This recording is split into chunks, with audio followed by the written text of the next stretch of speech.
maybe a retired judge, civil society organization, and the youths, because the future belongs to you. State governors are going to have human rights public complaint committees in each of the states. The federal government has earmarked $75 billion, what they call investment fund for the youth.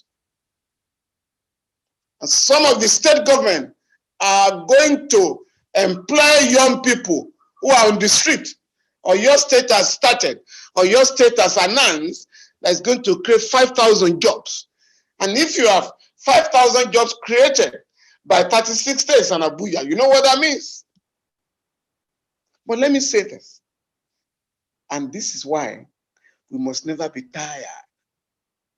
The government, the report of 2018 that has never been implemented, the government has now said 37 police officers who violated the rights of Nigerians are going to be tried. 2, 24 police officers who engaged in extrajudicial killing are going to be prosecuted. 22 others are going to be investigated. Lagos alone has already charged about 24 police officers whose cases might have been thrown to the dustbin. Who say you have not succeeded? But let me now leave you with what will surprise you.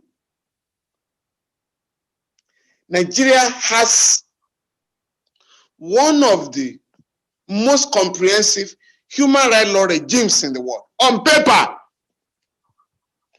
And that is the challenge I'm going to throw to all of you.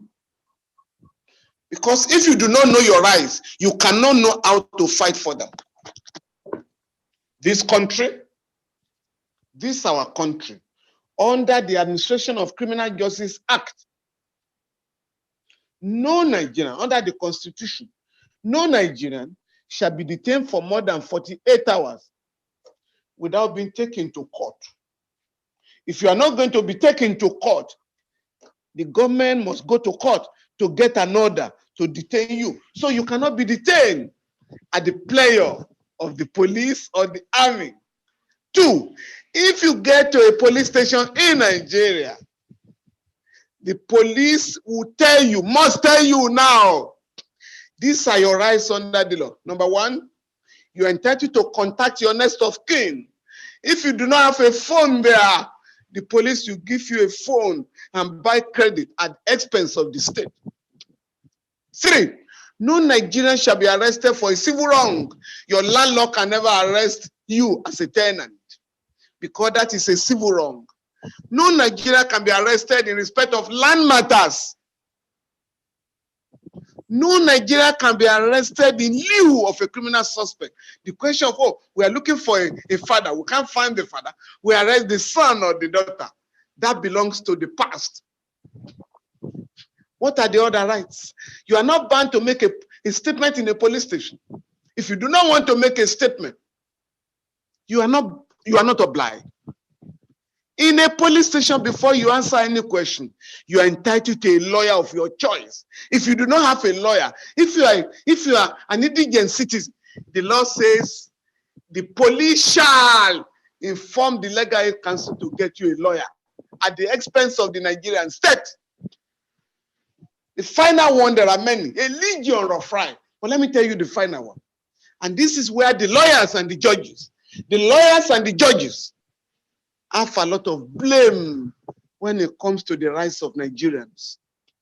Section 34 of the Administration of Criminal Justice Act provides that at least once a month, every police station in Nigeria shall be visited, shall be inspected by a chief magistrate designated by the chief judge.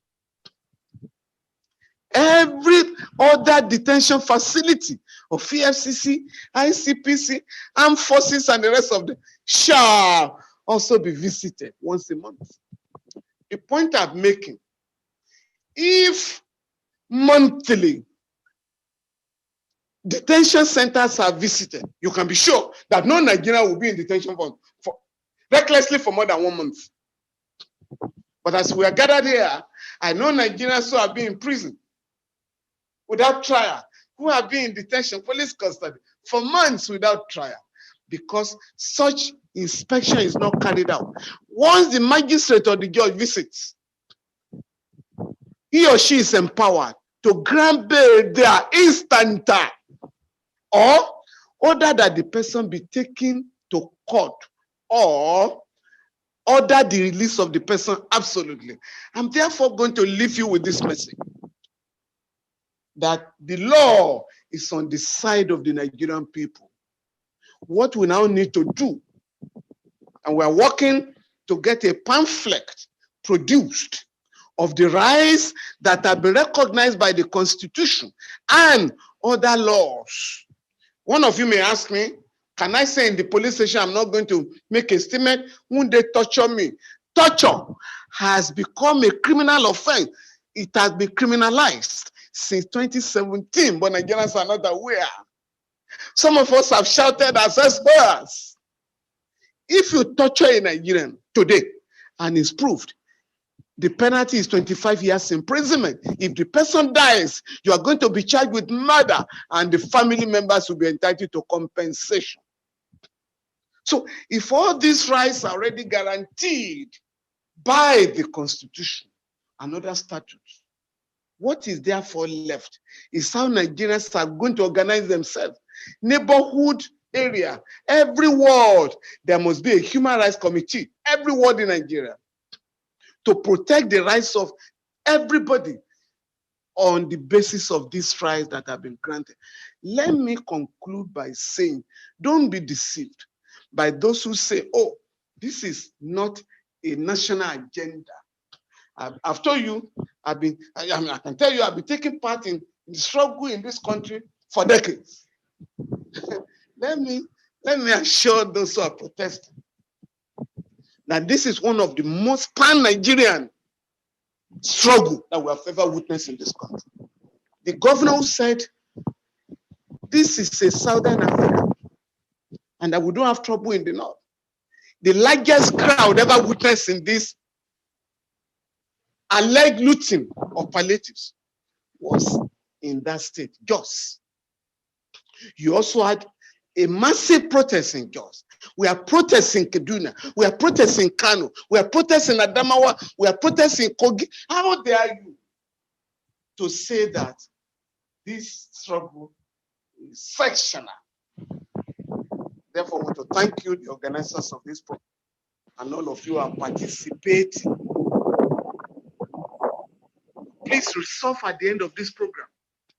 You must leave here to let the world know what some of the statements I've made to you about the rights of Nigeria, so that we can get organized and defend the rights of every citizen, because an attack on any Nigerian must be seen as an attack on all of us. Thank you very much. Thank you so much for covering this from work. Thank you so much, Baba. And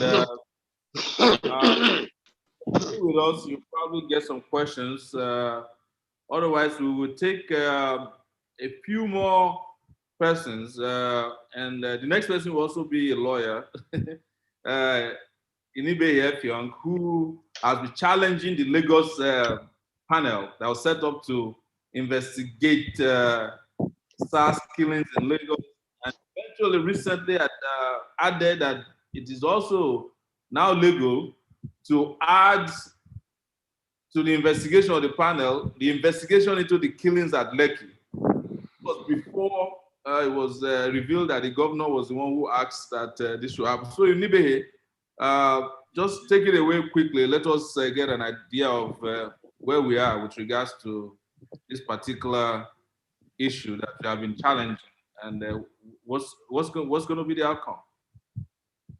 Let me let me unmute you 1 second, please. I've unmuted you, I think. Yes, you're good to go. Yes, thank you. Thank you. I want to commend my mentor, my godfather, my hero, Mr. Falana, the man who inspires me a whole lot. I'm now told that he influenced the way I talk. I don't know. People say he has influenced my mannerism, my mode of talking. I think it's a good thing. I'm very proud of you, sir. Thank you for the education. Thank you for laying the foundation for some of us to work on. Now, the panel of inquiry that the Lagos State government has constituted, I had to raise alarm that it is important for the governor to clarify the legality of this panel. If you look at the Tribunals of Inquiry law of Lagos State, section 1 of that law, it states that the governor may, by an instrument, appoint a commission or a panel or a tribunal of inquiry into any matter that is in the public interest.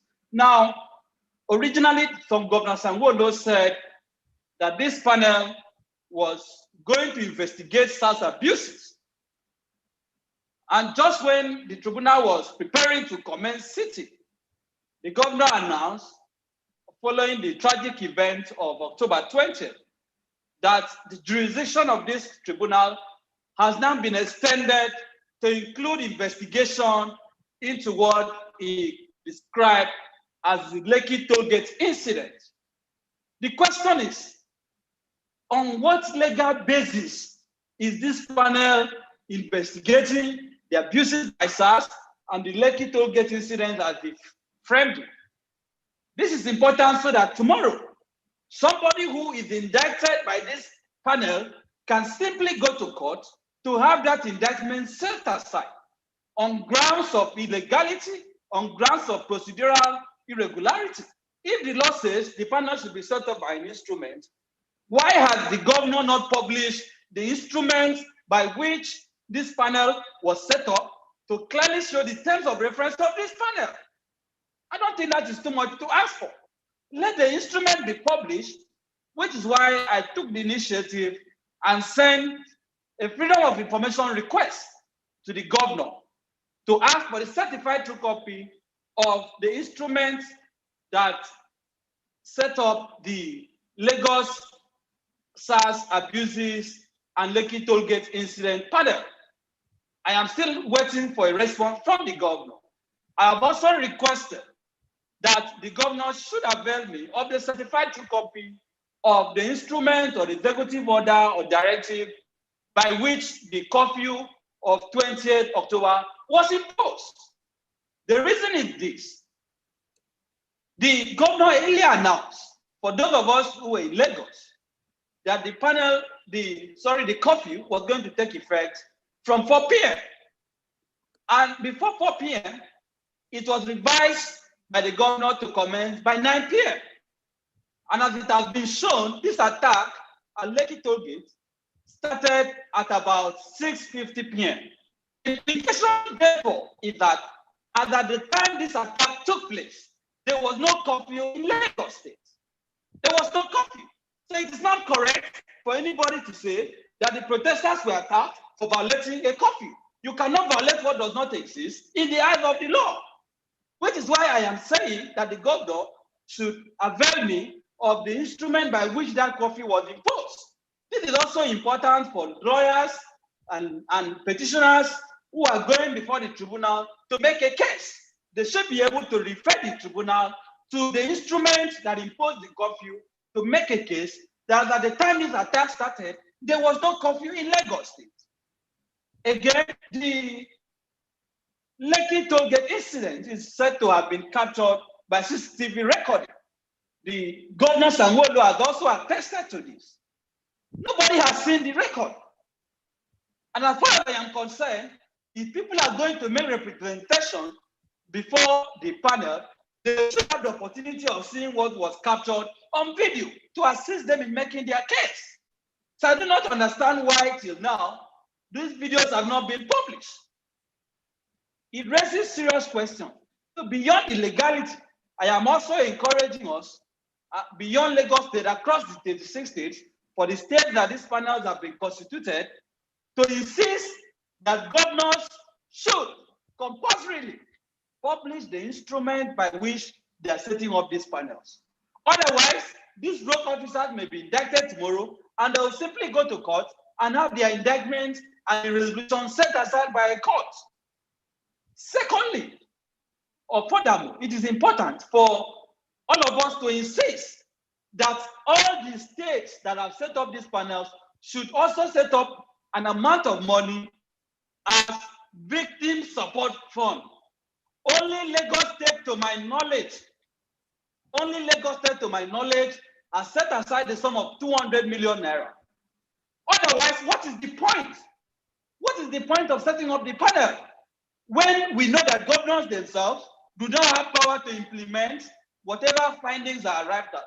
They will still have to hope and depend on Abuja, for this reports to be implemented.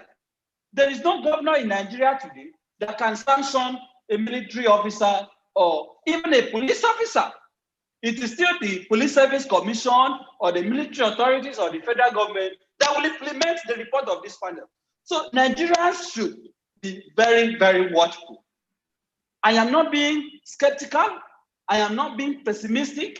I am talking as somebody who has studied the history of this kind of investigation. Like Glenn Senior Advocate said, till today, the report of the Kaduna State Commission of Inquiry has not been implemented. No soldier has been put on trial. No soldier has been court-martialed for killing over 360 Shiites, members of the Islamic movement of Nigeria. No soldier has been court-martialed for the killing of over 150 members of IPOB. No soldier has been court-martialed for the killing of protesters across the country. So if we are going to have a panel, every state should devote substantial amount of money to compensate victims. At least that should be a starting point.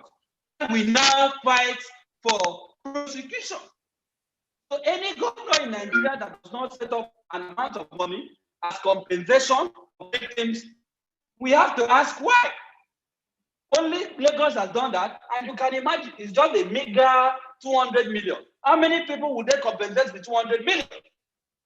So the question is, are these governors truly committed to investigating these cases? Are they truly committed? As far as Lagos is concerned, the governor of Lagos State is one of those who is being accused for the attack on the Lekki toll gate. He personally has questions to answer. The governor of Lagos State has questions to answer. So the panel that is top will now have to make findings on the complicity of the same governor that set up that panel. So we have to be watchful, which was why when we saw the scandalous oath of secrecy that they wanted to administer on the members, you can imagine, under Section 3 of the Tribunal of Inquiry law, oath of secrecy can only apply when a commission of inquiry is sitting in secret. This is a public inquiry. Even though the members rejected that oath, why was it introduced in the first place? So nobody should go to sleep.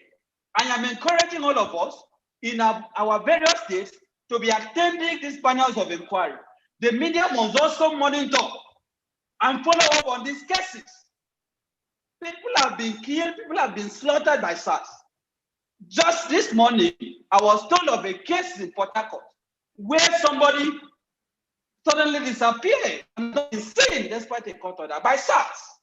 So people who are going to make cases before these panels, we must follow up, we must insist that they should be brought to justice. Protesters who also sustained injuries, who were attacked during this protest, dates to file actions against the government. And some of us are available to assist in, filing such cases. Mr. Falana, is providing leadership in that direction. It is not enough for us to just go back and wait for another protest. We should be able to sue the government at every turn. And rounding up, I want to say that this is the first time in my lifetime that I have seen young people, Nigerians, come out in their thousands without unnecessary recourse to ethnic or religious sentiments to demand accountability. For the first time in my lifetime, The Nigerian state now realize that the Nigerian people can demand good governance when they organize themselves. That is why they are afraid. That is why they are beginning to say that, oh, it was Igbos who were burning properties in Lagos, Yoruba properties. They bring these stupid sentiments because they know that that is our weak link. So we must be vigilant not to fall for this deception. We must continue to insist that Nigerians have a collective enemy, which is poverty, bad governance, and corruption. Therefore, going forward, we must organize ourselves. We must continue to hold these politicians accountable. And I do not want to see, and I believe this should be a collective result, a situation where after 1 month, 2 months, everybody will just return to his comfort zone. You will drive on the road, you will see a fellow citizen being harassed by a policeman, and we just behave as if it doesn't concern us. So going forward, it should be our collective resolve. Whenever we see citizens being harassed, being molested, we should stop by to find out why they are being harassed. And I saw that in Computer Village recently, where a policeman tried to harass a commercial, driver. And people came out and said, you cannot do that. And he was chased away. So that has to be the attitude of Nigerians going forward. This is the momentum that we have built, and we must find a way to consolidate on it. It is no longer business as usual. Politicians have now realized that power truly belongs to the Nigerian people. So as lawyers, as citizens, as journalists, as whoever you are, whatever you do, this is our country, and we must collectively do whatever we can to secure the future of this country. We must do everything that we can to save this country from collapse. So thank you. I hope that that's the attitude going forward. Thank you. Thank you so much, our counsel Inibehe. Great job there breaking this down. It would have been good to ask you a few more questions, but we want to keep this within 2 hours. So we'll go to those who have been raising their hands. But before you go ahead, I want those who are speaking to go straight to the point and also make it as quick as possible. In my view, we should be discussing when and how we continue to hold the streets. Because if there's any victory that we have gotten and that must be sustained, it came from the boldness that we showed on the streets in front of their soldiers, their police, all kinds of bulletins that were issued, attacks, trolling on social media. We did not back down. That's why we call this meeting, Zoom meeting, no back down Zoom meeting. And in my view, this is well attended. We have over 320 people that are here in this meeting.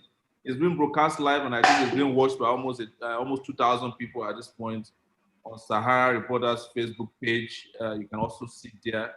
And you can share the information as well on your respective Facebook and Twitter pages and WhatsApp groups. So also, I want to commend, because not many people are talking about this. We want to commend the diaspora community. Some cities have had 4 protests. I know of New York, Toronto, almost the whole of Canada is on fire. The UK, it's like every day they have been protesting. Even after we stopped over here, the UK is still protesting. I've been posting protest notifications about protests that are still going to happen on Sunday, some on Saturday, some on Friday, some tomorrow.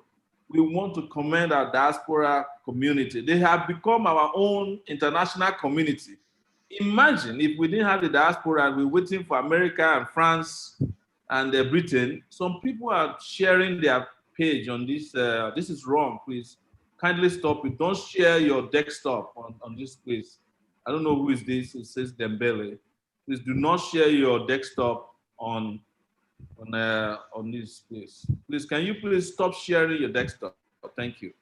Please don't do that. We appreciate that. So we must stand the diaspora. They have become our new international community. We don't have to wait for the government of United Kingdom anymore, or Britain, or Canada, or US, or Australia.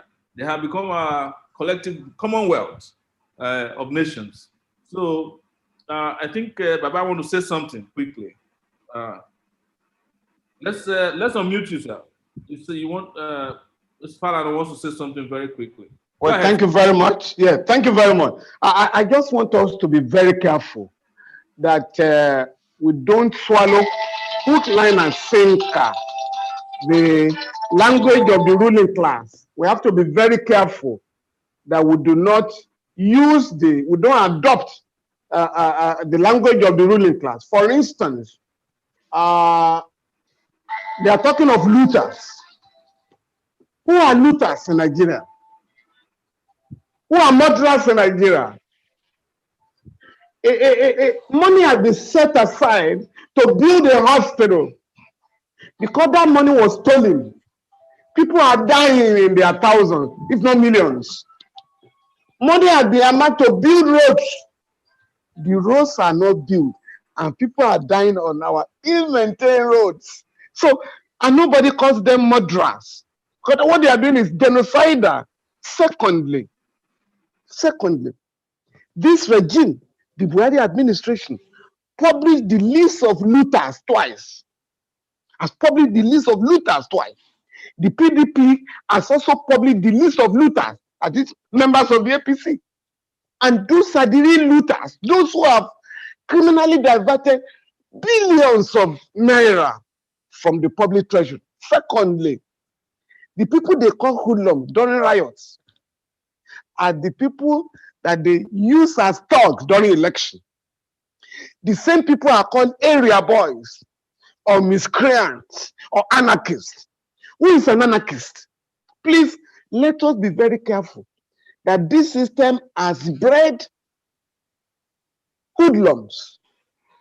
You use them during election. In fact, there was somebody that some armed robbers were arrested in Alpha. They went to rob a bank, killed 33 people, including 9 policemen and 1 pregnant woman. And what did they say? He said, no, we are not armed robbers. We are not professional armed robbers. We are professional thugs, political thugs. As if thuggery is legalized in Nigeria. But as far as the ruling class members are concerned, thugs are allowed to operate. Thugs are allowed to operate in each of the cities. All the politicians in Nigeria, majority of them, have thugs. And those thugs after election are allowed to go away with their arms and ammunition. And those are the weapons they turn against the people. But let me say this, so that we know where these problems are coming from. There is nowhere in the world where you do not have riots. I've just told you about America. 140 cities had riots following the killing of George Floyd. 140 cities. But I beg you, and this is the program in Nigeria before. This is the first time since 1914 that protests took place in Nigeria. The state could not stop the protest. You know why? Sowore and many of my colleagues here, you have taken part in protests here before. There is not one that was not dispersed with tear gas if they wanted to do that. But our country does not have a canister of tear gas in most of our police command. Abuja had a few that quickly expired, exhausted. Abuja had water cannon. Water cannon is supposed to have some hot water. There was no heater. So people, there are no rubber bullets in our country. So we must therefore say there is no law that allows you to kill protesters, to kill even the so-called hoodlums. Those who are looting purportedly are supposed to be disabled. At the very best, if your life is in danger, as a policeman, you start by shooting in the leg. You don't shoot in the head. And that is what they are doing now. By the time the figures are out of the number of people killed in this country, in the last 2 weeks, the whole world will cry and say this is genocidal. Thank you. Thank you so much, Robert. Appreciate that intervention. Let me start taking people here. I see here Solomon Simeon. Please, can you do it for? Let's please respect time. We don't have time. I want to take as many people as possible. Solomon, I'm going to unmute you. Solomon Simeon. Okay, here you go. Unmuted. Go ahead, please, Solomon. Make it 1 minute. Solomon. Okay, Solomon is not asking. Can I have Oxford? Hello. And, okay, Solomon, are you good to go? Yeah. First of all, I want to comment. Introduction, please, and where are you calling from? And let's go quickly to the point. Don't give Mr. Solomon. Don't give speech. Just make it quick so that we can. I'm Mr. Solomon Akukio from Delta State, Abaka, precisely. Welcome. Yeah. The very day we tried our own protest here in Abaka, it was very, very bloody for us. Like, when you say something is bloody, it was bloody to the extent that you had to see a policeman changing his uniform with armor, as in shooting. It was the face-to-face battle, not like, but the only thing we, the debtors, we have this kind of stubborn mind. We don't run. You not get the way you did do. We don't run.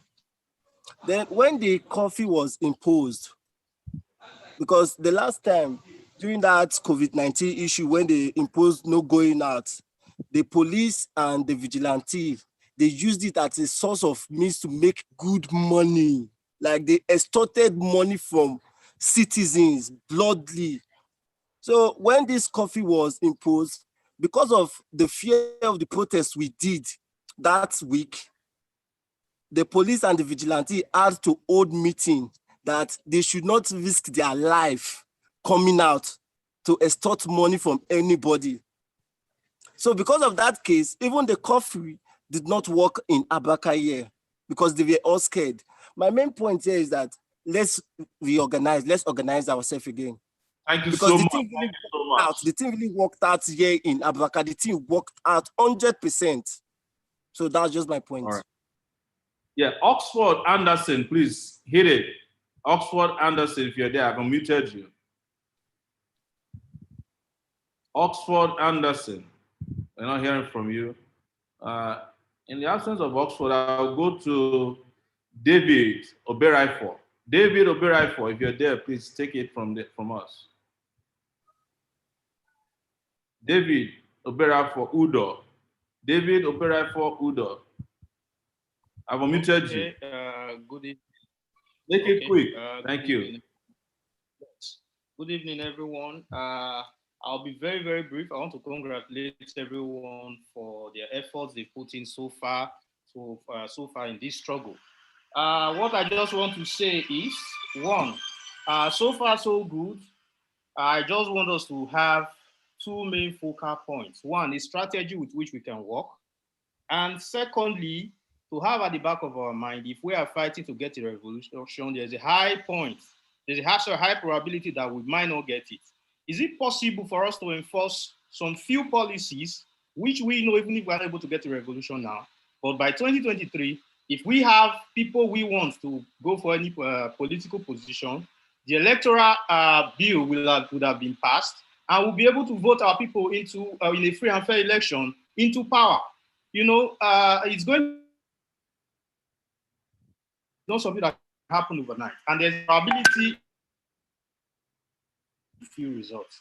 So my own is we should get strategy as regards how the protest should go and how we can work with maybe have a synergy with other groups. And secondly, to use this struggle to, if not get a revolution, at least get some policies in place, especially the electoral bill. Thank you. Thank you so much, Brother David.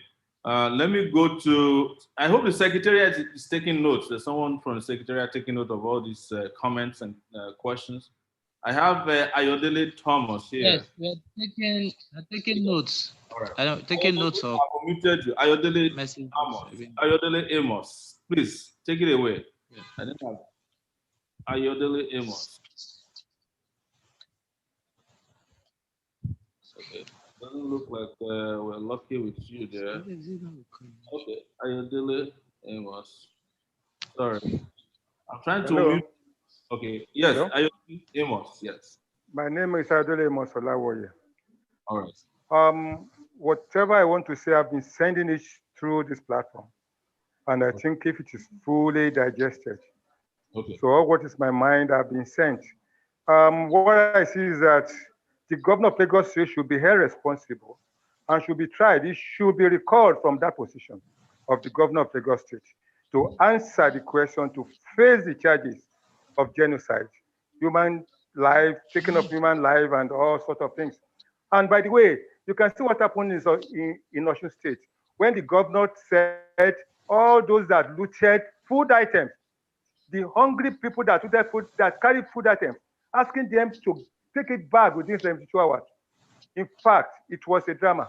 The youth returned to him that all the looters of Osun State, since the beginning of Osun State, should first of all return all their loot to the central bank nearby. In fact, I appreciate, revolution have started. We have to continue. The struggle continues. The struggle continues. As Martin Luther King said, one has a moral responsibility to disobey unjust laws. So we are not criminals. So thank you very much. That's my submission. Yes, I have Etuk Pekin. I think I've muted you. Etuk Pekin.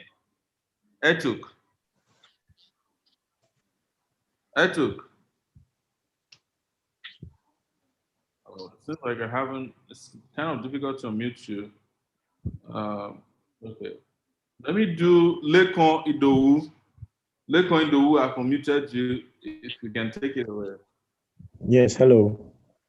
Yes, please. Hello. Let's do really quick, sir. Thank you. Yes, I'm really curious. Is there any way we can make alternative youth movement or something like that? Like a radical system, like an alternate youth government, something like an online way of like a side government. Is it illegal or something? Like we need to be radical. Exactly, like a shadow government online where we can already have people we trust and know and a system that's working. We need new ideas for these old heads. So even if we can't maybe put in the press to make them, sit up and get curious. Something. Thank you. That's going to be noted. I think there are a couple of hands from people who are directly involved in different states during the protest. Can you mention them? Yes. You can also unmute them. Do you have okay, yes, here we have I can see Victor from Benin. Okay, Victor. I can see Victor here from Benin. Can you unmute him so that he can? I think your system is now. You can take it over for now. Let me just quickly excuse myself, and I'll be back in 2 minutes. Okay. All right, Victor, you can unmute now. Okay, thank you very, very much. Thank you very, very much. I'll go straight to the point. Make your point. Preventing. I think our organizational structure from the top is really, really poor. We did a good job on the 1st of October because we had a central reporting system that could monitor every state at a go. But after that, I think that central reporting system failed us.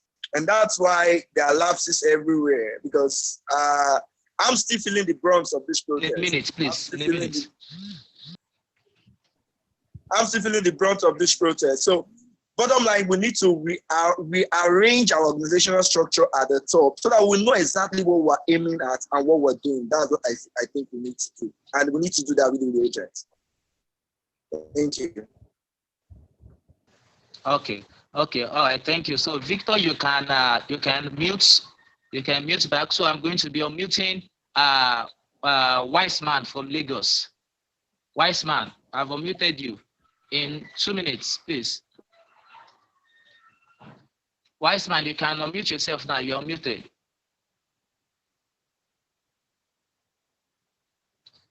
You're unmuted, please. Okay. Well, if Wise Man is not if Wise Man is not ready, I guess okay, there is Chidi. I have omitted myself.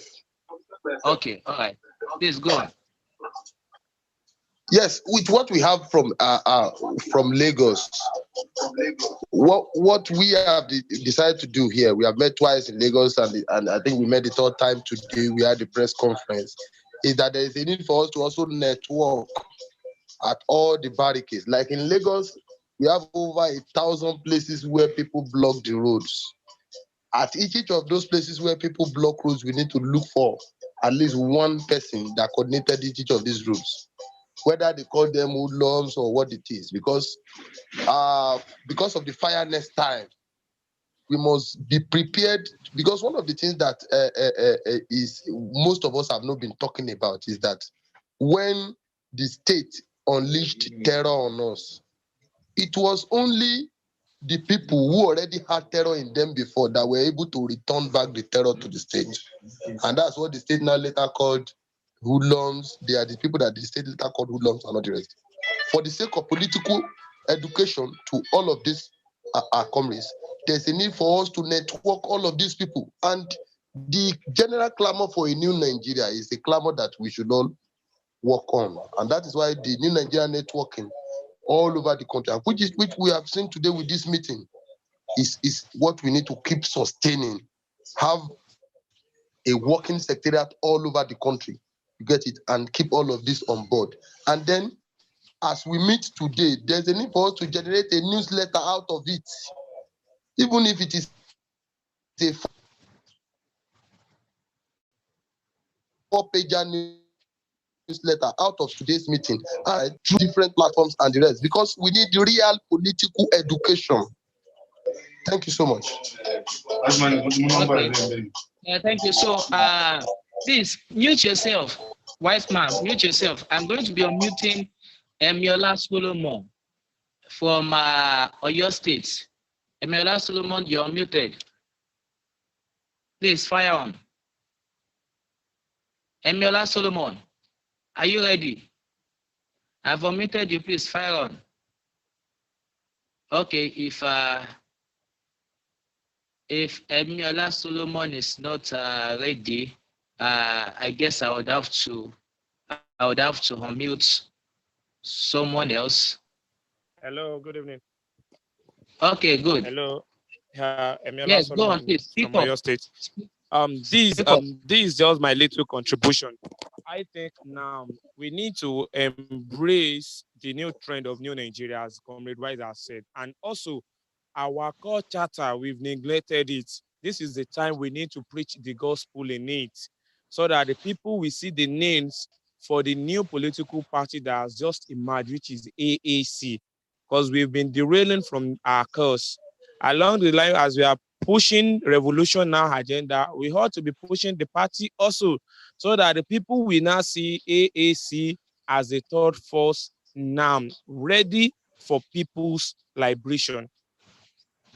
So if it can be possible for us to do a flyer for that, the charter, then we should engage people one-on-one to educate them, to know what they are really fighting for. Many people just came out to protest. They don't know what they are protesting for. They'll say, okay, because my friend is there, let me also go there, because they lack the education. So this is the right time for all comrades to mount the streets and educate people massively. Thank you. That's my submission. Okay, all right. Thank you, Emiola. Please, you can mute yourself. Please, yes, a minute. Please, there is a massacre occurred on 2010. A massacre that occurred in Ibadan here, or Joe here. Nothing was mentioned about it, even though the media do as if nothing happened, in which we still have 11 people at UCH presently now. We don't know the total number of people that died, and everything just swept under the carpet at this present moment.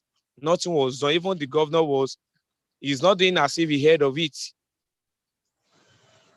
So I don't know how ways in which we can help this situation. Yes, I think it's not even only particular to Ibadan. You know, everywhere you go, they're mentioning Lekki shootings, but a lot of people were killed almost at every barricades in Lagos. Almost every barricades in Lagos. I know about the number of persons that were killed in Badagry. No less than 3 persons were killed in Badagry. A number of scores of others injured. I know same thing happened in Benin, in Delta State, in a lot of places. You know, these are some of the issues we intend to compile and give both legal and political challenge to this issue. Because in any case, for instance, in Lagos, it is clear that the governor has been indicted, who initially was denying. He indicted the Nigerian military at a CNN interview. Now the military had come out to say that, hey, look, we received, we were invited by the Lagos State governor. And for some of us, probably we may not be aware, there is a section of the armed forces called the OPMISA, which is not only funded by state government, but it also received directive from state government. And out of about 36 states, currently about 26 states, 26 states have that department of the military called OPMISA that helps to do very dirty job for the state government. So also one of the things going from that down to the issues you raised regarding the court charter. Yes, in fact, going through the chart, it has become an agitation that an average Nigerian should have access to the court charter. During the protest at the Alausa barricade, we produced massively the colored version of the court charter, and we circulated it at the Alausa protest. That was the best that could be done. So, but I believe that now we need to mass produce, to circulate physically across the country, and also send in the form of newsletter. You need to send it in the form of newsletter to all subscribers. So in case if you have not subscribed to our newsletter, you can do that at revolutionnow.ng on the website. Subscribe for our newsletter so you can get to receive the court charter in soft copy. And you can as well help us share the content of the website as massively as possible, so we can be able to reach more people with the court charter. So now I'm going to be, thank you, Solomon. I'm going to be unmuting Chidi Wanyao from Canada.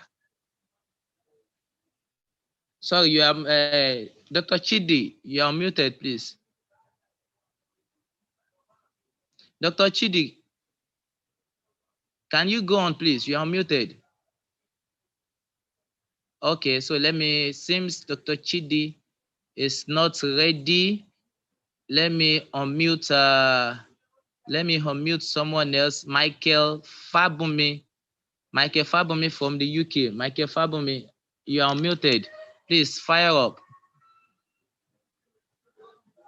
Michael Fabumi, you are muted.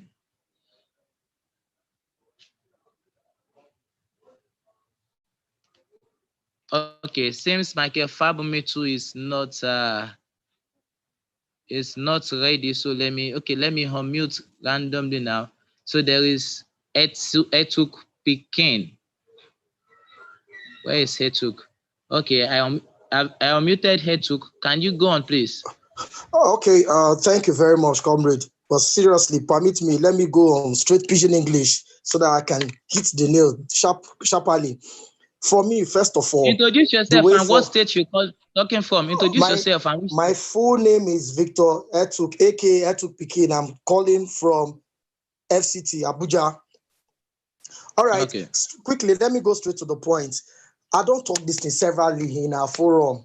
Severally, what I want us to do, what I want to do, make we try get likes or Sowore in every state. One. Secondly, I have also suggested that if it's possible, these people, these politicians, they get templates.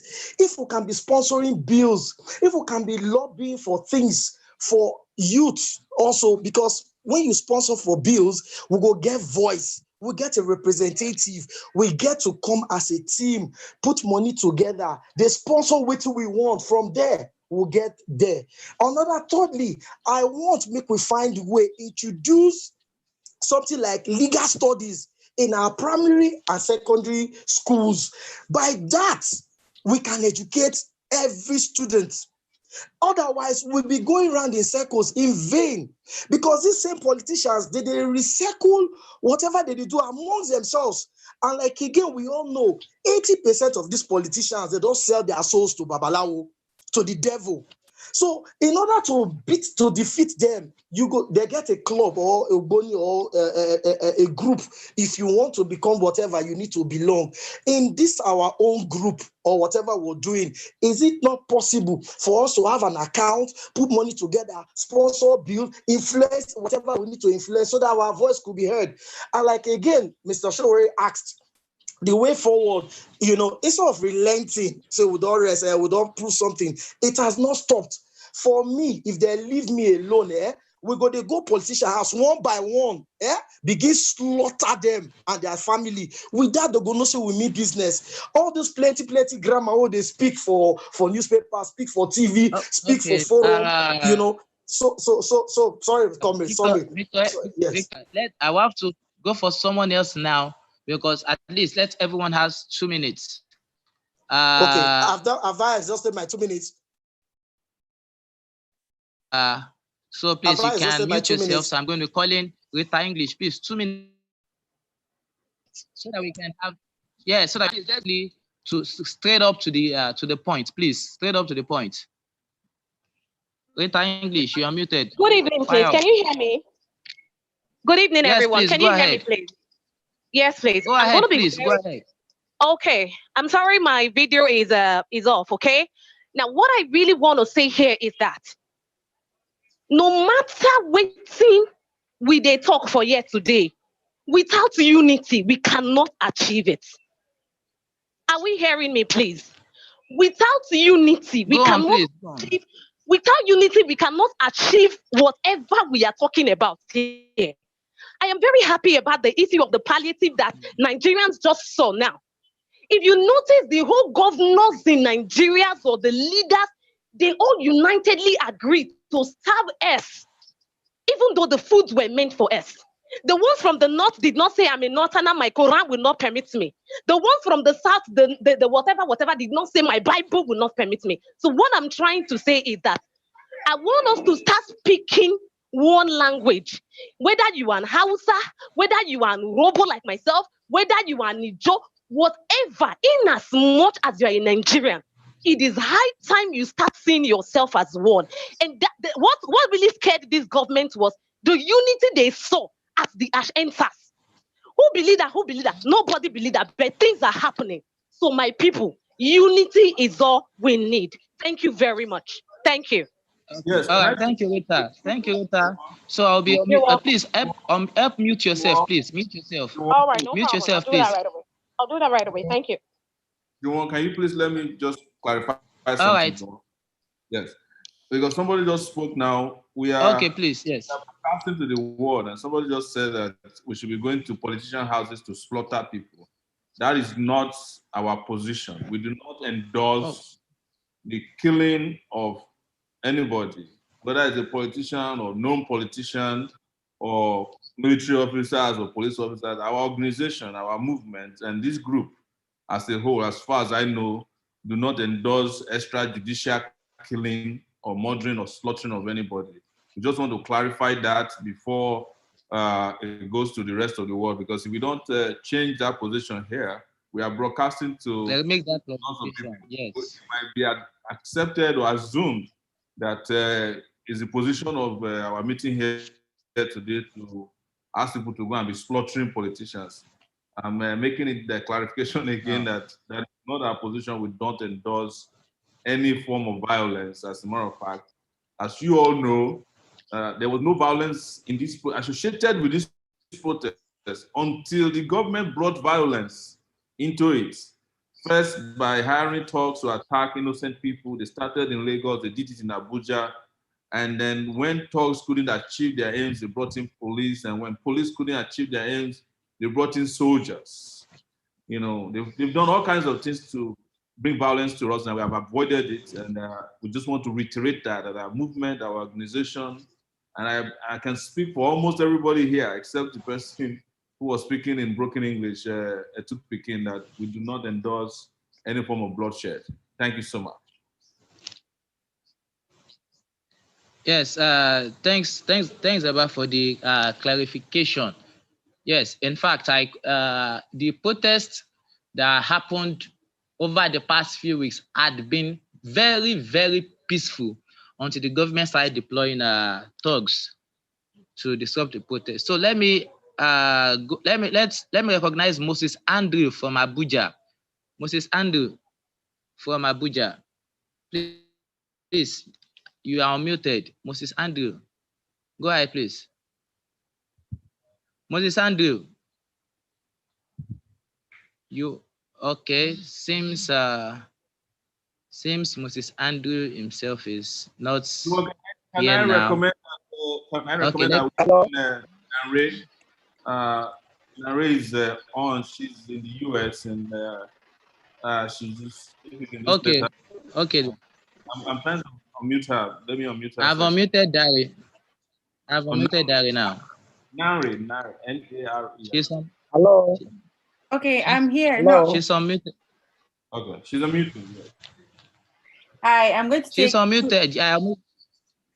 I'm going to take more than 1 minute because you people don't have enough women on this call. So I'm speaking also on their behalf.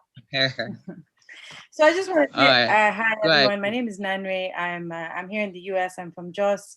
I've been involved in different social organizations. I'm a socialist. I'm also part of this movement.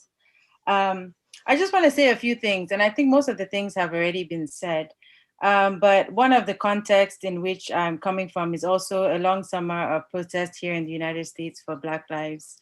And I think that we can also learn a lot from some of the strategies that they have used, which is also, it's not only an anti-police struggle to defund, actually the struggle here is to defund the police. So it's actually interesting, and I don't even know who came up with the 5 for 5 demands, which actually one of the demands is to fund the police. But one of the things which I just want to highlight some things maybe that have not been said, and then I'll also touch on some of the strategies that people spoke about.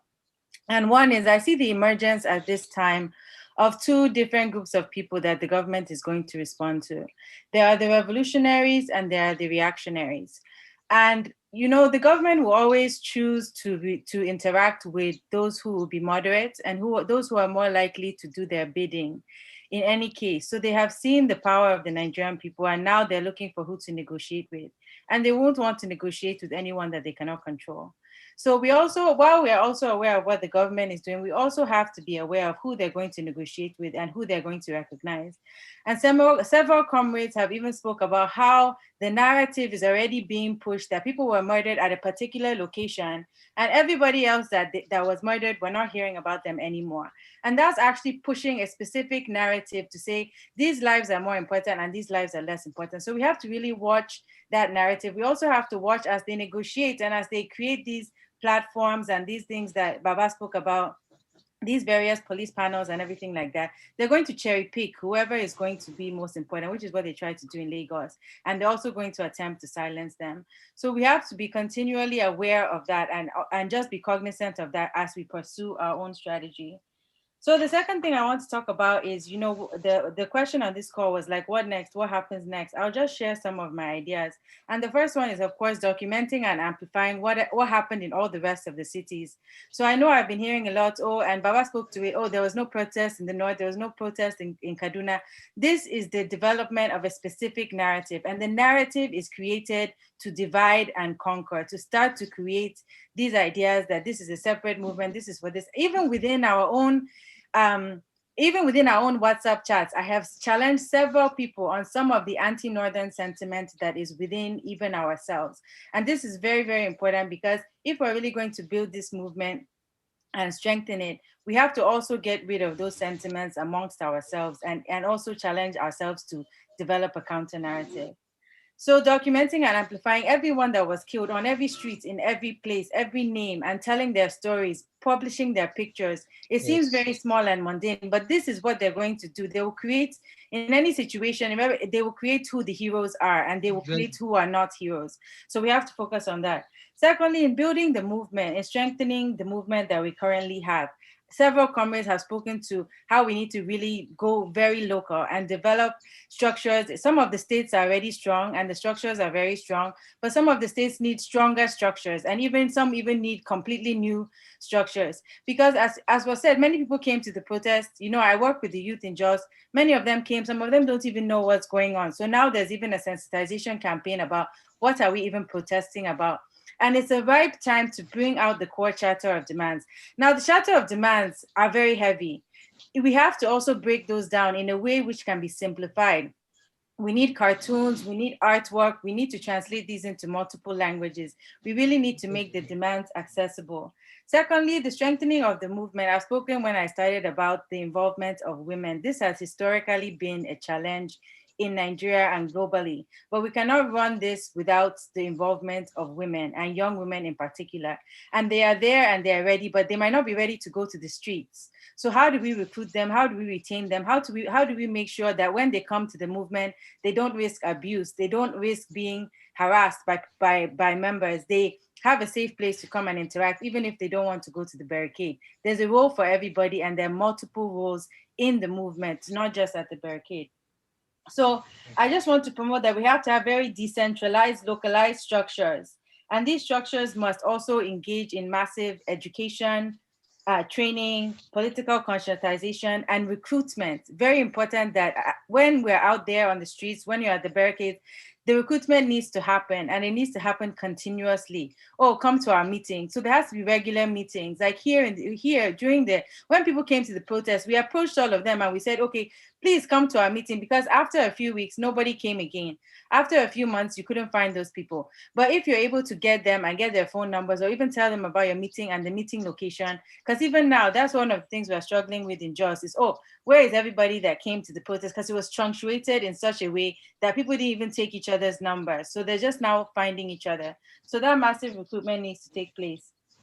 And then in terms of our demands, we need to figure out these structures. Somebody once mentioned the shadow governments, and that is something that we can think about. We need a Ministry of Information, we need a Ministry of Strategy, we need a Ministry of Finance. We need to actually have all the mechanisms to build a very strong structure, both at the national level and at the local level.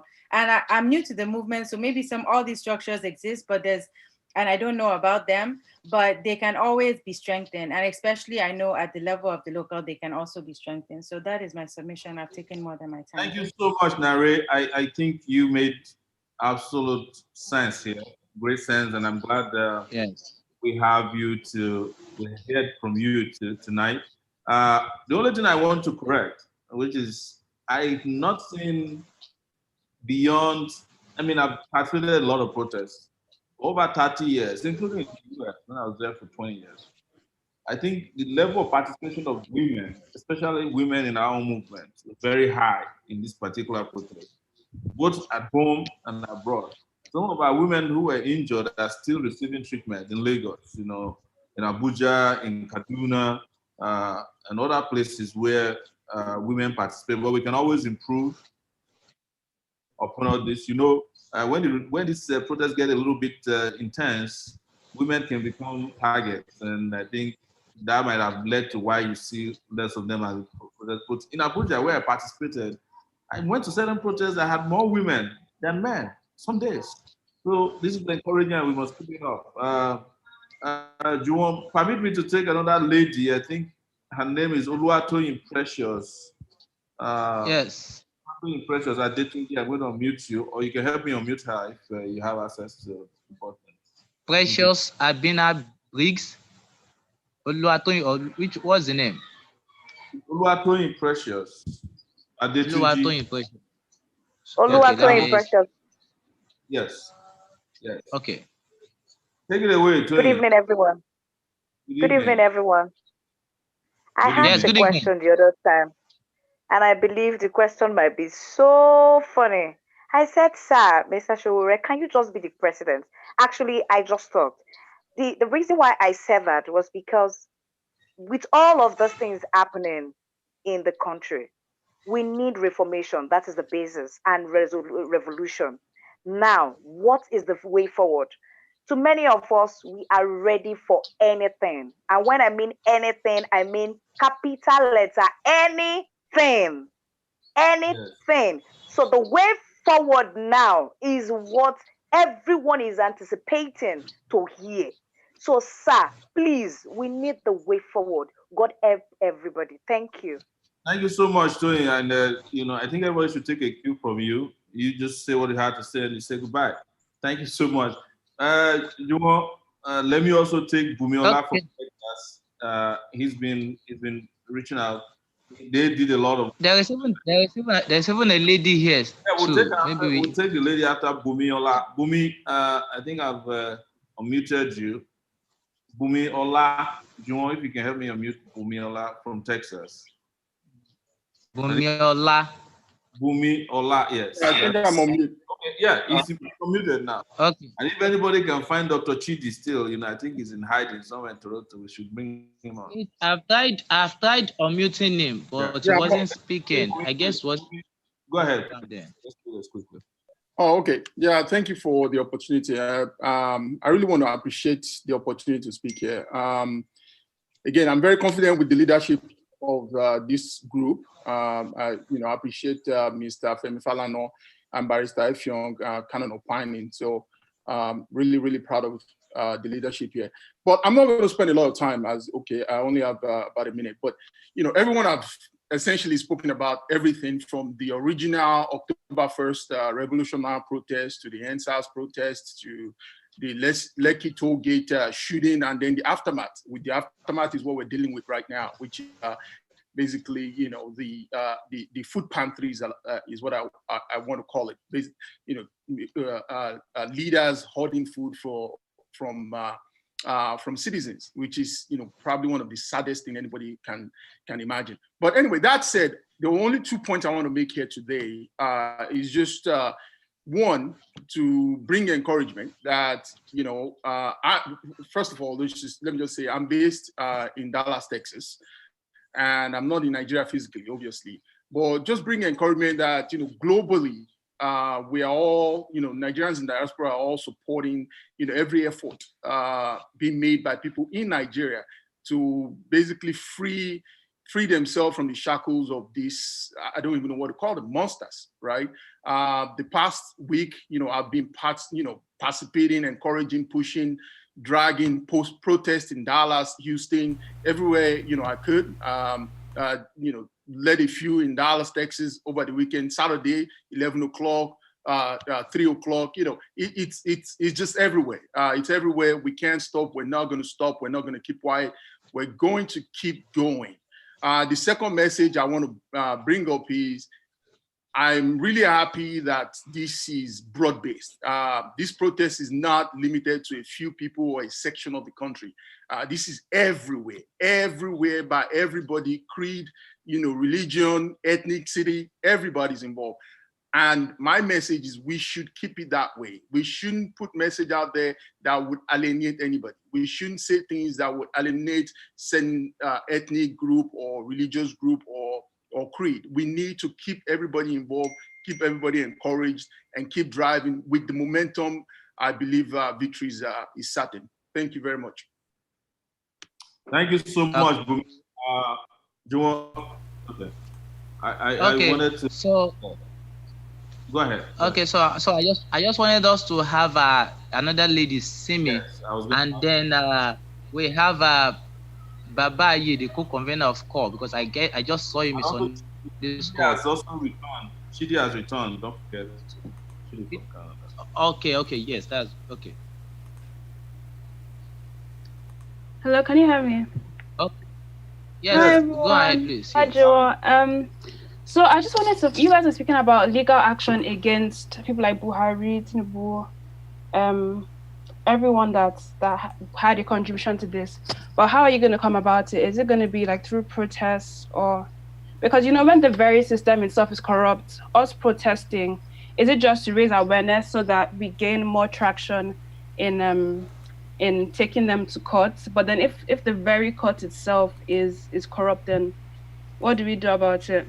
And I think also, I'm sure you guys are doing stuff like this, but mobilizing youth in universities, as well as sort of educating youth that don't have that capacity to think about their rights. Like, they don't even know what their rights are. So maybe also spending some time trying to educate these youth. And it's going to be a long process, but I think, you know, it's in the hands of the youth, our future now, and the revolution that we're talking about. Thank you so much. Thank you so much. We love that. And please, if you're a lady out there, we want to hear more of your voices. It's very, very important that we don't, you know, don't let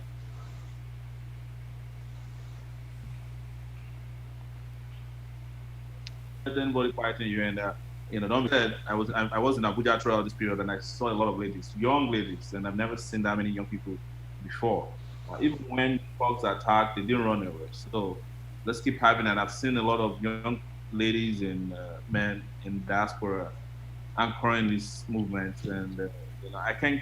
I've lost count of how many cities where this protest took place in Nigeria and across the world now. So let's keep pushing. I think Dr. Chidi said back. When you want to take bye-bye here next, please go ahead, take it away. Yes. Okay, Dr. Chidi. Okay. I hope Dr. you guys. Chidi, you're unmuted already. Okay, I hope you guys can hear me. Loud and clear. Yeah, loud and clear. Okay, thank you very much.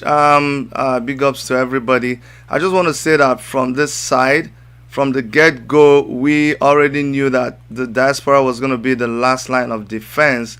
So we already set out knowing that the day will come when we will be the ones that will continue this thing when there's a pause. And so now that there's a pause back home, we already mobilized ourselves. We're having protests in Canada, in every single city in Canada, and we are disturbing them. We're disturbing the TV stations, we're disturbing the parliament, we're disturbing fellow blacks, because we indicted them. We said when there was George Floyd, we all came out, and now it's happening in Nigeria. Why are you guys not doing anything? So we are doing all that. But one thing I want to tell us, especially those of us in the Revolution Now movement, I don't want us to begin to buy into this narrative, because you know they started it. We have to realize that there's different people in this protest. There are people who are real.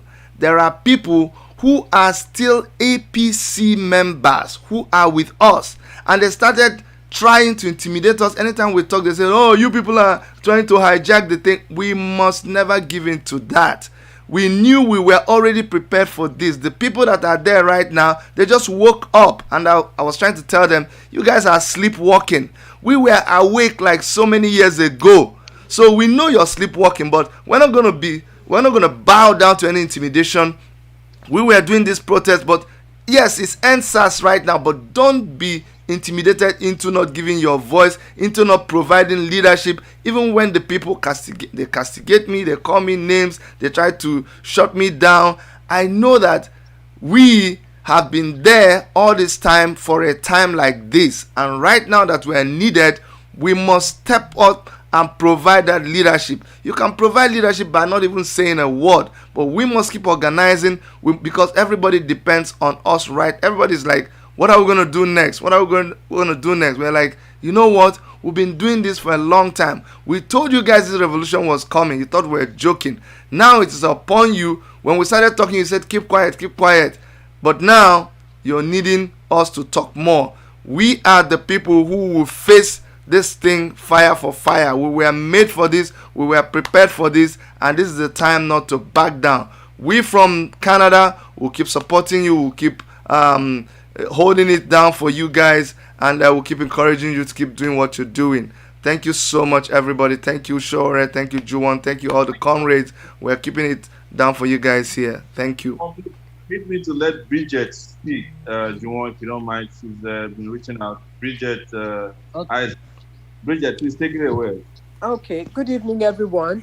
I am so glad, and I'm just so pleased that I was able to catch this group on Twitter and to register to be on here. What I just want to say very briefly is that there's a great organization going on, lots of things, but we really need prayer backup.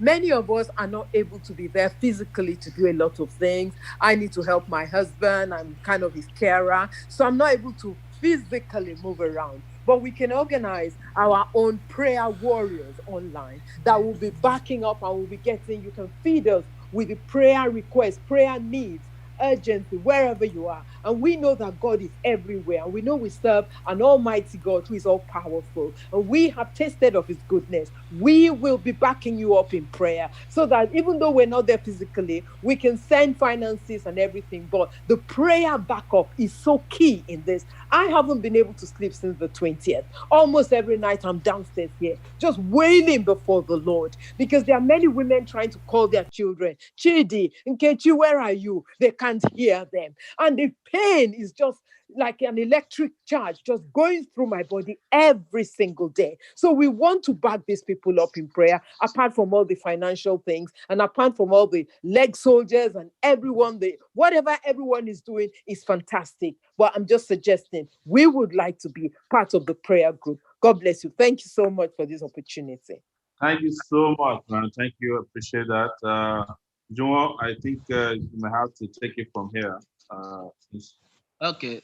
So I think Baba is unmuted already. So let's have Baba on board. Yeah, okay.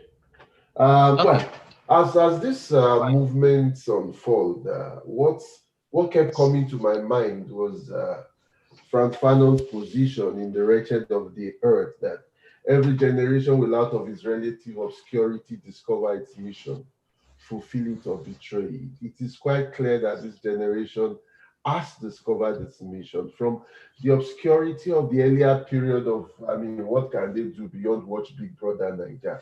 But there's always a context within which that discovery, that self-discovery of a generation takes place.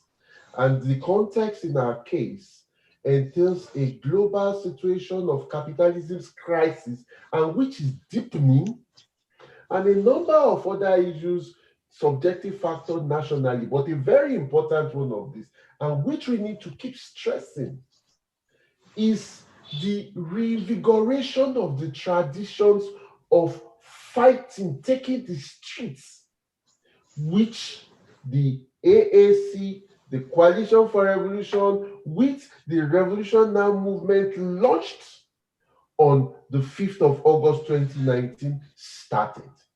So it was within this context that, you see, because revolutionary movements start often spontaneously, but the extent to which they go forward depends on organization. So it was SARS. No one could have said it would be SARS or not. What this means is that even as we stand, as we take on the issue of SARS, some ideas have been bounced now, including the different judicial panels of inquiry. We should be physically there. We should engage this online and offline.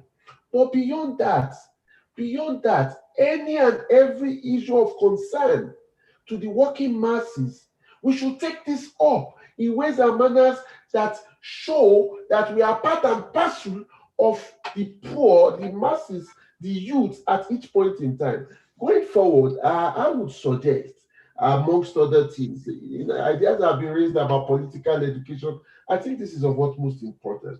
And we also need to build bridges with the organizations of the people in anywhere and everywhere we are in our different neighborhoods committees, where you have community associations we could relate with, and the trade unions. Right? The trade unions, I'm not necessarily talking of national leadership or NLC, TUC. In our different areas, you have factories, you have offices, you have shop stewards, you have rank and file working class. We should build relations with those in the informal economy, market men and women, with those in retail. We need, because what's a party like the AAC, what a movement like the Revolution Now movement stands for, is alternative politics. It is mass politics. And one of the things with regards to this ENDSARS movement was, this was the only body that moved in, the only revolutionary led body that moved in with a national network. across most of the states where you had action. But even at that, we could have done much more still. And we need not only mass political education, we need cadre development within the movement. For now, I would not want to speak much more than that, but to salute all those we lost as Nigerians on the field, and also all those members of the movement and all who stood and fought and continue fighting until victory. Revolution now. Revolution now, Baba. Thank you so much. Juwon, can I just do a small housekeeping? Yes. Sorry, my electricity is gone. I'm in Nigeria. I got to keep reminding you that you see me in darkness. So please, one issue that keeps occurring to us in the movement, or even anybody that's watching and listening to us today, how active are you on social media? Because whether we like it or not, this battle is being fought on social media. You know, what some of you have mentioned about how we were trolled and attacked, it was a well-oiled attack against us by the state. They wanted to choose who they will be comfortable with, even when it comes to who to choose or who should go to the negotiation table with them. Of course, we made it very clear that we are not going to the negotiation table. We can't go and negotiate with a government that is tone deaf, a government that, in our view, does not exist, does not respect human rights. We have no business. But even while they were saying that we wanted to hijack, we are a political party, they were promoting political parties, promoting candidates. Some of the candidates that are promoting are political parties that were being promoted into, they were trying to fool people, did not even participate in the protests. They did not participate, no, they sat at home. But they invested money in social media influencers to promote all kinds of narratives. At the point, and this is very real, and this is something we must understand, at the point they were promoting positions that will make it easy for the government to assassinate those of us in revolution now. They were pinpointing us, accusing us of things we never did, so that to soften us as a target in case the government decide to go home, which they eventually did. These are very important, but in a lot of ways, we are missing in those conversations. Please, if you are here, if you have not joined Twitter, join Twitter. If you're on Twitter and you are when you are pushing your hashtag for ENDSARS or any governance, don't forget to put revolution. Don't be afraid and don't be ashamed to state your position. Don't be ashamed to wear your clothes. You know, because all kinds of people are wearing their clothes. Some people will wear Agbada to protest. Some people will wear the underwear on their head. We don't question it. Why should anybody question putting on our own regalia? Well, that is what I want to say. But the social media presence needs to be strengthened for us, because otherwise we will not be able to control some of the narratives that are out there about even our own participation. If we didn't have some kind of media presence, they were going to deny that we didn't participate in this protest. They have just done it.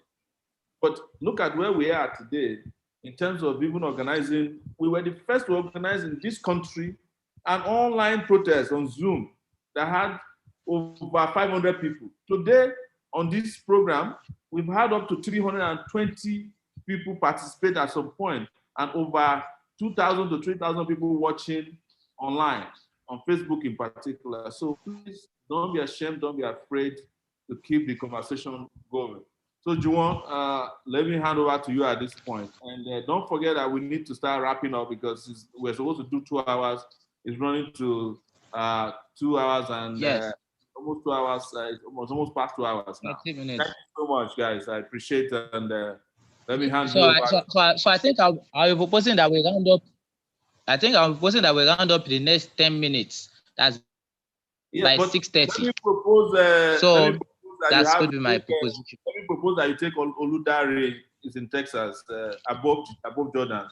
I saw his and you know. Okay. Oludare Ogunlana. Okay. Okay. Oludare Ogunlana, you are unmuted. Hey, thank you very much. Congratulations to young people. Like the young lady said the other time, so it's a challenge of your own generation, and you have to drive the struggle like we did. I think at age 24, 25, all of us, Sowore and Co. So we're leading student movement. Unfortunately, student movement did not lead this kind of struggle. But let me assure you of one thing, that you are not alone. We are giving voice to you wherever we are. We are able to talk to the big government in the world also to understand what is going on. And for those who are responsible in our own way also, we make sure that they are punished for that. They will call you looters, they will call you different kind of things. Presently, there's a riot going on in Pennsylvania. People are looting. Anytime there are good things, when there's a breakdown of law and order as a result of irresponsible leadership, which of course we have in Nigeria today, then you expect something of that nature to happen. During the June 12 initiative, you have seen people soldiers firing shot and just decapitated somebody, remove his head. We've seen so many things. But the reality is that truth passes through three stages. First, it's going to be ridiculed. Oh, revolution will never come. It's going to come. Go and go and Google their names. Tinubu, Buhari, all of them. At one point, they said they've anticipated that what is happening now is going to happen in this country. Now they ridicule it. Now it's going to be violently resisted. But the reality is that it's going to happen at the end of the day. So I wish you guys all the best. Aluta continua, Victoria Asada. We're with you. Yes. So thanks a lot. So let me, Said Hosseini, you've been raising your hand for a while. So let's unmute, please, in a minute. Okay, I think Said Hosseini is not here. Okay, there is Donadolu. Donadolu, you are unmuted. Please fire on. Thank you so much. I'll just come up on my video because I want to make a show right in 1 now. minute, please. 1 minute. Okay, very quick one. I'm still in the office. I have to wait in the office just to be on this meeting. Now, it's very clear that the youth consciousness is out there. But I'd like to differ a bit because I've heard one or two things that have been said here. You know, I specifically think that in 2023, I don't want to see anybody above 50 years old in any position in all of the 774 local governments. But how this can be achieved, I just say this one thing: it has to be strategy, and this strategy doesn't have to embrace just being doggedness. It has to be us working as wise as a serpent. We have to be strategic, and it's very, very key. I'm sure in other subsequent meetings, I'll be able to explain more further what I mean by this. I'll just leave this time for now. Revolution. Thank you. Okay. All right. So let me recognize Tayo Hackins. Tayo Hackins, you're muted. Tayo Hackins. Okay. Tayo Hackins. I'm unmuted. Good evening, everybody. Can you hear me? Yes, loud and clear. Loud and clear, please go on.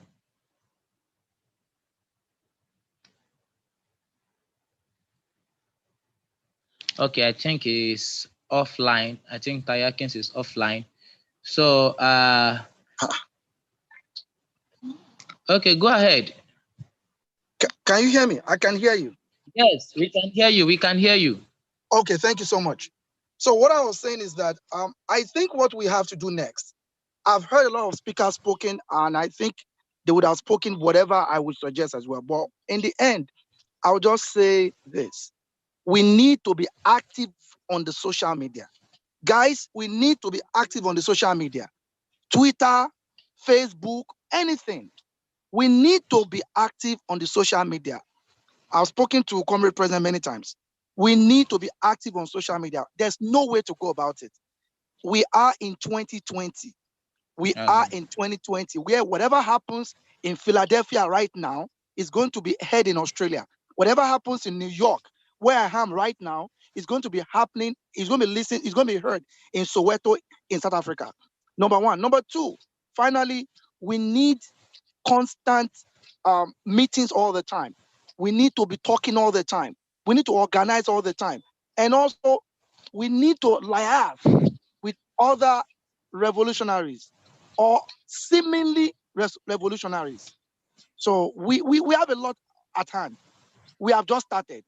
The journey has just started. For those of us who have been in the student movement for many, many, many years, and we are now even abroad in the diaspora, and we know what is going on, we know that the journey has just started.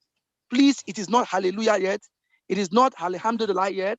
It is not Allah want to share yet. We are getting there. It is a constant move. Thank you so much, House. And my revolutionary regards to all the comrades and to our comrade president. Okay, all right. Thank you. So before I recognize Kingsley Robin, I want to add that if you intend to volunteer in any capacity, especially to work within our social media space, you can just go on our website, Revolution Now NG. Then you see a spot where you're going to click to volunteer in any capacity. So if you're interested in volunteering for the social media, just go on our website, click, it will refer you directly to our WhatsApp group for the social media team. And same thing for every other team you intend to join and function. So please always make it an habit to constantly visit the website for updates and a number of other things. So Kingsley Robin, I'll be unmuting you now, and so you can fire up in 1 minute. 1 minute, please. Good evening, all comrades. Good evening, all members, ladies and gentlemen. This is Kingsley Robin. I reside in Lagos precisely, and the lower part of Lagos, basically. All right. Most of the things I would want to comment have actually been mentioned, and which is what part of what the last speaker had said in terms of constant meeting. Because one thing I find out as a person is that we are Africans, we are actually quick to forget things. Okay? Now everybody is agitating for revolution, we are agitating for a better Nigeria. Now, 2 years fast forward to this time, everything down, go back to the cocoon. And then at 2023, these guys will still come out again with their frivolous activities in terms of how they can extort from the world, from the citizens, and then find their way back into power. So constant meeting, constant sensitization, as others have actually said, should be a paramount case. And then a strategy should be put in place such that every one of us, every youth in this country, young and old, because from my own interaction with several levels of persons, they are all tired, both young and old.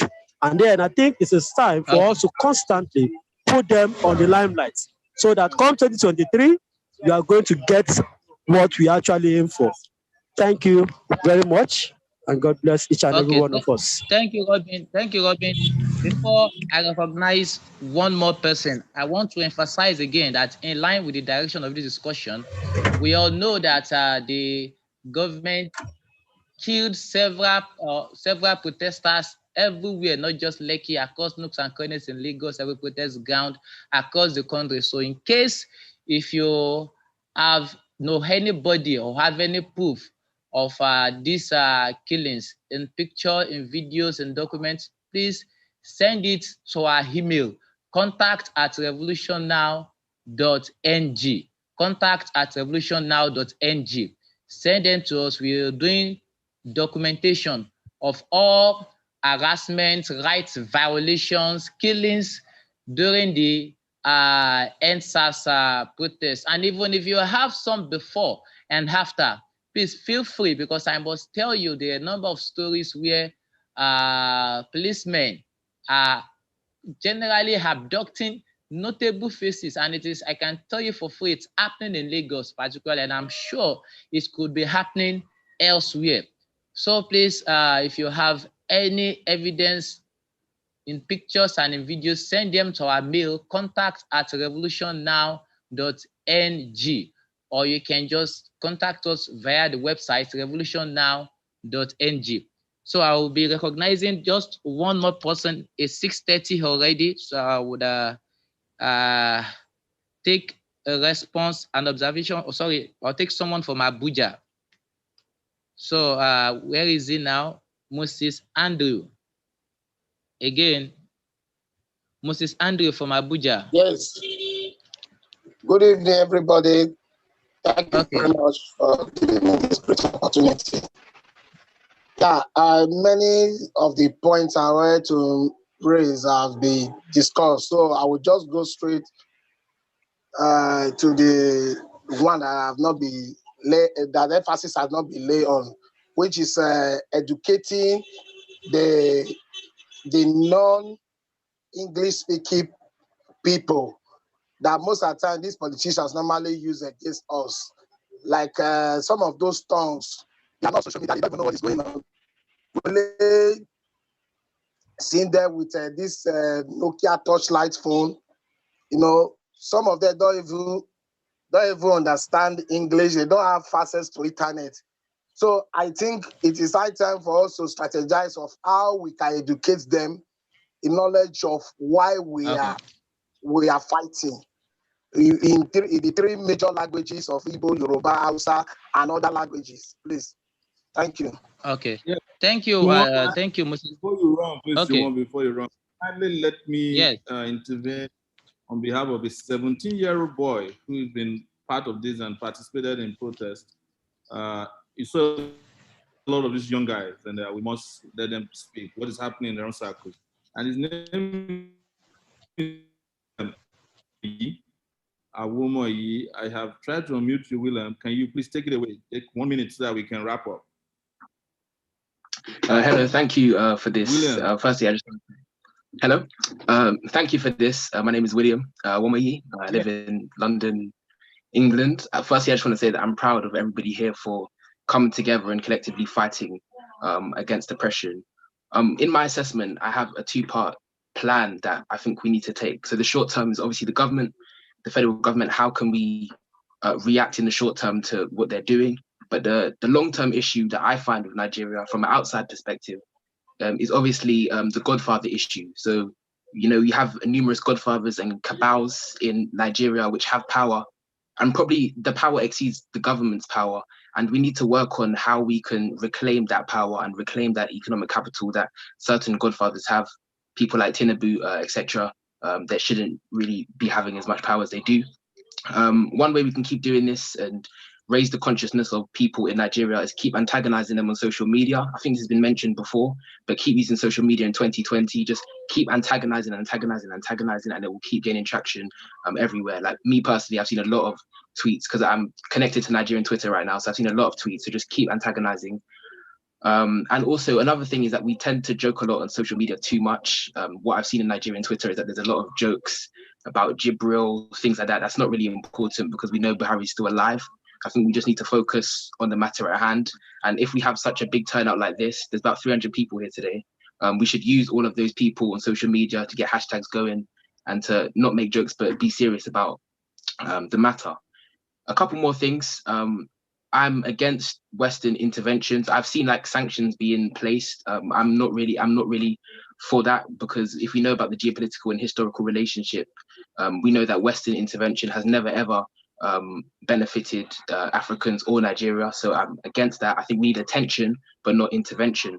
And the way to, my opinion, is the way to rebuild Nigeria is through the local authorities and not really the federal authority. So it's all about, in the long term, we need to be looking at local authorities, local governments. How can we fix the local issue? Because we have to work on the masses and not just wait for some messiah leader that's going to come out of nowhere and start making change. It's all about the small battles that we can win in the local areas.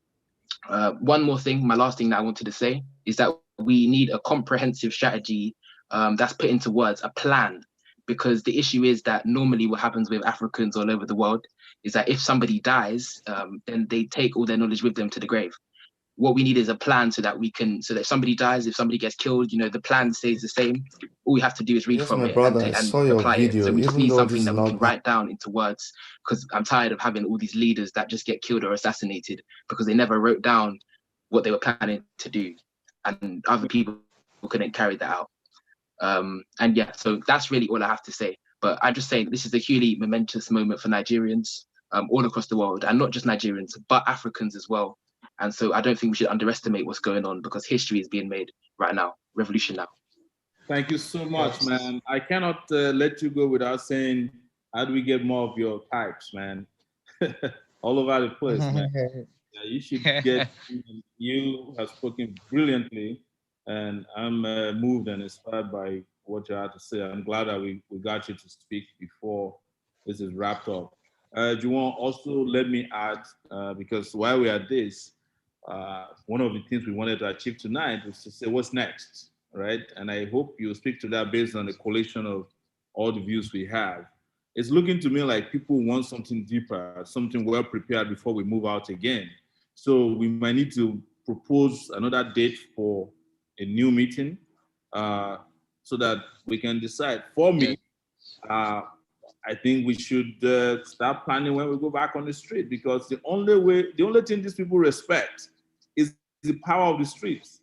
You know, you can imagine just within 2 weeks, as Mr. Falana has said, things that they have done. Suddenly, $75 million is available for youth. You know, now they want youth to be represented in panels. Suddenly, you know, but we know that all of this is a charade. They just want to do it so that this will go away because they calculate that Nigerians are forgetful, we have short memory, and our capacity to hold on to this kind of level of resistance can be very, very minimal. But they got us wrong this time around, and we need to keep this going. I should inform you guys that while this was going on, they revived my case. Suddenly they said they want to try me, and I went to court, and they said they should revoke my bail. They didn't succeed in doing that, but it was part of the plan to see if they can intimidate us into silence. That is not going to happen again, and nobody should be afraid. And I want to, before I leave this to Juwon to wrap up, I want us to, start thinking about when we mobilize and go back on the street. What we need to do, as Raf said at the beginning, is that we have rallies that are located in specific places across the country, massive rallies, and we should keep having these rallies until the country is liberated. So thank you guys so much for coming. We started with about 300 and almost 320 people. 320. Yes. Up to now, we're about 197. I guess people are just dropping off based on internet availability, electricity. Some people have to go back home after work. Thank you all for coming. And please, let's get back together on social media. My social media assets are well known to you, but if you don't know it, Sowore, Yele Sowore is my Twitter. Yele Show is Instagram, and you can find me on Facebook as Osowore. That's facebook.com/Osowore. Let's follow each other, And those people, like our brother said, Awuni said, let's stop joking about things. These days, I get irritated when people come on my page and say, follow me back, I follow you. This is not a follow matter. This is a serious matter, So please, but this happened because the original people who are supposed to be doing the commentary and pushing narratives are not on Twitter. So you leave it for people who are just there for the sake of fun. Thank you, guys. I saluta continua, Victoria Asata, revolution now. Victoria Asata. So now. What we normally do is we allow our participants to say something at the end. So I've unmuted everybody, whomever is left, but you can wrap up and let them sing a Luther song. Oh, wow, my gosh. Hi, can I say something? Legality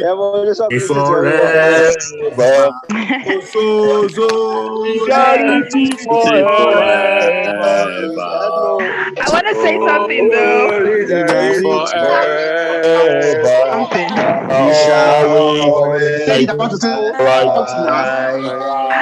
We all need to come together as one group though. I'm greeting you guys. This is the peacemaker all the way from New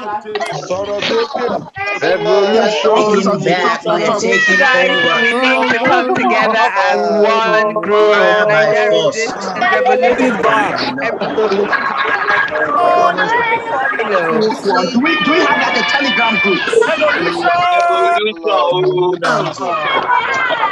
Telegram group where people can know what's going on. Thank you. Bye-bye. Nigeria. Revolution. Mr. Sowore, please check your inbox.